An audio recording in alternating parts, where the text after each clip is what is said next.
కూడా కొన్ని సూచనలు చేయడం జరిగింది.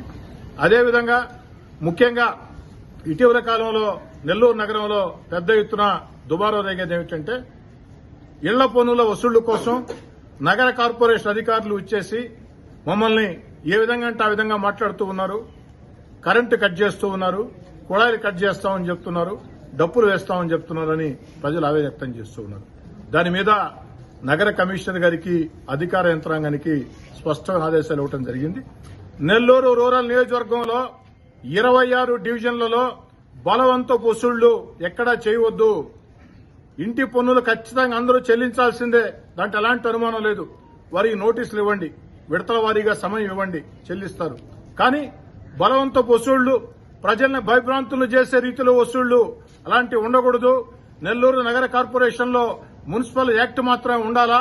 రూరల్ ఎమ్మెల్యేగా కోటమిరెడ్డి శ్రీధర్ రెడ్డి యాక్ట్